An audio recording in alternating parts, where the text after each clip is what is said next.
అబ్రహాము, ఇస్సాకు, యాకోబుల దేవుణ్ణి నేను అన్నాడు. దాంట్లో ఉన్న భావం ఏంటో తెలుసునా?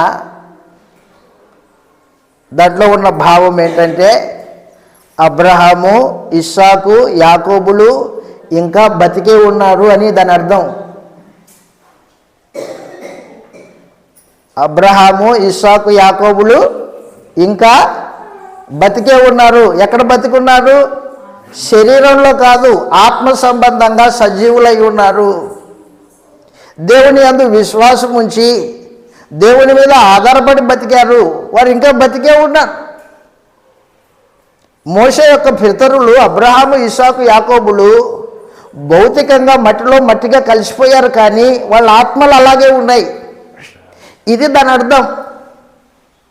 నాకెలా తెలుసు అంటారా? నాకు తెలిసింది కాదు, ప్రభు చెప్పింది. ఇది యేసు ప్రభు చెప్పాడు. చదువుతో ఇలాగ రాయబడింది. మత్తయి సువార్త 12వ అధ్యాయంలో యేసు ప్రభు సెలవిచ్చిన మాట.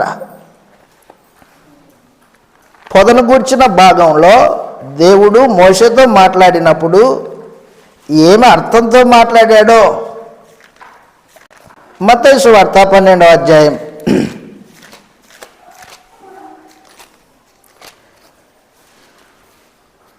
క్షమించండి, మార్కు సువార్త 12, మార్కు సువార్త 12వ అధ్యాయం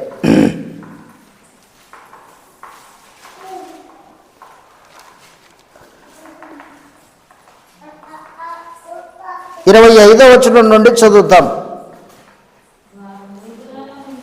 వారు మృతులలో నుండి లేచెదరని లేచినప్పుడు పెళ్లి చేసుకున్నారు, పెళ్లికి ఇవ్వబడరు, కానీ పరలోకమందు ఉన్న దూతల వలె ఉందురు.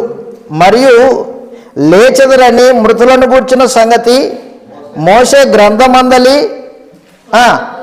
పొదను గూర్చిన భాగంలో, అదిగో మరలా పొద గురించి మాట్లాడుతున్నాడు ప్రభు. పొదను గూర్చిన భాగంలో మీరు చదవలేదా? ఆ భాగంలో దేవుడు అబ్రహాము దేవుడును, ఇస్సాకు దేవుడును, యాకోబు దేవుడినని చెప్పాను. అదనమాట. ఆయన సజీవులకు దేవుడు కానీ మృతులకు దేవుడు కాదు అని చెప్పేసాడు.